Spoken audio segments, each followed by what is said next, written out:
Tuni minor బాలికపై అత్యాచారానికి సంబంధించినటువంటి ఘటనలో నిందితుడు ఆత్మహత్య చేసుకుని బలవన్మరణానికి పాల్పడ్డాడు అనేటువంటి విషయం అందరికీ తెలిసిందే. అయితే దీనికి సంబంధించి అతని కుటుంబ సభ్యులు తీసుకున్నటువంటి నిర్ణయాలు చాలా మంచి నిర్ణయాలే అయినప్పటికీ కూడా కొంతమందికి ఇవి కొంత ఆశ్చర్యాన్ని కలిగించినటువంటి అంశాలు. ఏంటి అంటే ఇతన్ని అరెస్ట్ చేసినప్పుడు ఇతని కుటుంబ సభ్యులు ఎవ్వరూ కూడా స్టేషన్‌కి వెళ్ళలేదు ఫస్ట్ థింగ్. ఇక రెండవ అంశం ఏంటి అంటే ఇతనికి ఇద్దరు భార్యలు గాని, కొడుకు గాని, కోడలు గాని ఎవరు కూడా ఇతను చనిపోయాడు అని తెలిసిన తర్వాత కూడా ఈవెన్ చనిపోయిన తర్వాత పోలీసులు వీళ్ళకి ఇన్ఫర్మేషన్ ఇచ్చి పంచనామా చేయించడానికి సిద్ధమయ్యి పోస్ట్ మార్టం నిమిత్తం మృతదేహాన్ని ఆసుపత్రికి తరలించిన తర్వాత వీరు సంతకాల కోసం వెళ్తే వీళ్ళు సంతకం పెట్టడానికి కూడా ఇష్టపడలేదంట.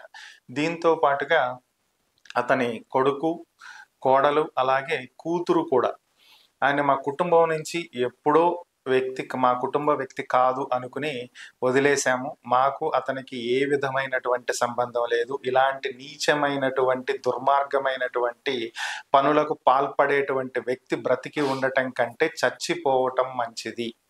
సో అతను చనిపోవటం మంచిదే. సరైనటువంటి శిక్షే పడింది.